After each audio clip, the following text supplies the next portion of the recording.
ठंड में हरी भरी सब्जियों वाली रसोई। आशा निकिता को अपने साथ जबरदस्ती सब्जी खरीदने के लिए बाजार लेकर आती है, जहां हर तरफ ठंड के सीजन की हरी भरी सब्जी बिक रही थी। सब्जी ले लो, सब्जी ताजी ताजी सब्जी ले लो। भरोजी, लौकी, घिया, तोरी, टिंडे, मेथी, पालक। आ जाओ बहन जी, सीजन की सारी सब्जियां मेरे ठेले पर मिलेंगी। सब्जी वाला। सब्जी वाले के पास हरी भरी सब्जी बिकते देखकर निकिता कहती है, अब इतना भी क्या सोच रही हूँ मम्मी, चलकर उन अंकल की रेहड़ी पर से सारी सब्जियां इकट्ठे खरीद लो। निकिता, इस तरह एक ही जगह से सब्जियां नहीं खरीदनी चाहिए। पहले अच्छी तरीके से सब्जी बाजार घूमकर रेट का पता करके सब्जी लेनी चाहिए। अगर सब्जी मार्केट आने के बाद भी हम महंगी सब्जी खरीद कर ले जाएंगे तो सब्जी मार्केट आने का क्या फायदा है। यही सब्जी है, थोड़ा अंदर चलकर सस्ते रेट में मिल जाएगी। ओफो मम्मी, तुम तो अठन्नी चवन्नी बचाने के चक्कर में चक्कर कटवा रही हो अब मेरे। चलो। निकिता बड़बड़ाते हुए आशा के साथ सब्जी मार्केट के अंदर आती है, जहां हर सब्जी वाले जमीन पर सब्जी बेच रहे थे।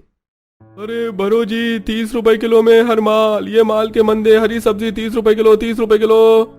भरो जी, रस्ते का माल सस्ते में, ये 10 के दो, हंस के लो। ताजी बढ़िया फ्रेश गोभी, हंस के लो, 10 के दो।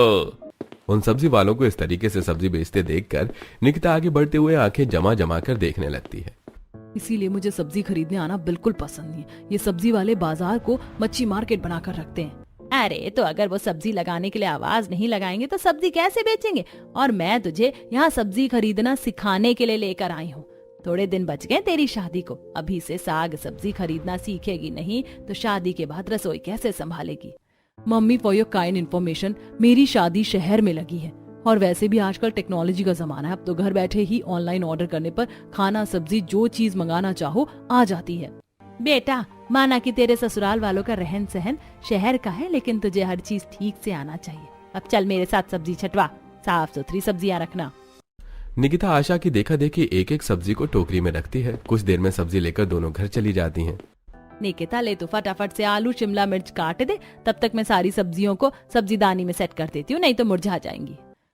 मम्मी, आप मुझे भले कोई और दूसरा काम दे दो, लेकिन ये हरी भरी सब्जी मुझको काटने के लिए मत कहो।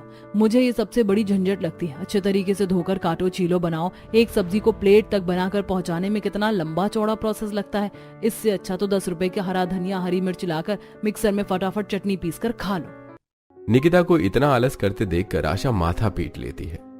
हे भगवान, एक सब्जी काटने में इस लड़की को पता नहीं क्यों इतनी मौत आती है। अभी तो ठंड भी शुरू नहीं हुई और तूने आलस दिखाना शुरू कर दिया।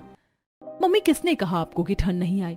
पता है, सुबह शरीर पर पानी डालने में ठंड सी लगती है। लाओ, मैं ये सब्जियां सेट कर देती हूँ, आप सब्जी काट लो। तू रहने दे, इतना कष्ट करने के लिए भी कोई जरूरत नहीं है। मैं सब्जी भी सेट कर लूंगी और सब्जी काट कर बना भी लूंगी। चलो अच्छा है। वैसे भी थोड़े दिनों बाद जब मैं शादी करके ससुराल जाऊंगी तो वहाँ पर तो मुझे खाना बनाकर सबको खिलाना ही है। कम से कम मायके में तो जितने दिन हूँ उतने दिन आप मुझे बनाकर खिला दो। इतना बोलकर निकिता अपने कमरे में आकर फोन में सब्जी वाले फूड ब्लॉग्स देखने लगती है। अब इसी तरह कुछ दिन गुजर जाते हैं। असल में निकिता को सब्जी खाना बहुत ही ज्यादा पसंद था, लेकिन जहाँ सब्जी बनाने की बात आती तो वो काफी आलस करती थी। खास करके ठंड के मौसम में उसका आलस और बढ़ जाता है। पर क्या होगा जब शादी के बाद उसे ससुराल की हरी भरी रसोई मिलेगी? क्या निकिता एडजस्ट कर पाएगी या फिर कहीं ससुराल की हरी भरी सब्जी वाली रसोई को चेंज करके रख देगी? तो चलिए देखते हैं। इसी तरह कुछ दिन गुजर जाते हैं। शादी करके निकिता ससुराल में आती है। दादी, बुआ, मम्मी, ये आंटी कौन है? रोहन के पूछने पर स्वागत करवाने के लिए हाथों में फूल लेके खड़ी कनिका कहती है, रोहन बेटा, ये तुम्हारी चाची हैं। तो क्या बुआ अब से ये भी हमारी फैमिली मेंबर है? बिल्कुल रोहन, और अब से ये हम सब के साथ हमारे घर में रहेंगी। दादी, मैं पहले ही बोल रहा हूँ, मैं अपनी सब्जी नई चाची से शेयर करके नहीं खाऊंगा। मैं अपनी सब्जी अकेला खाऊंगा।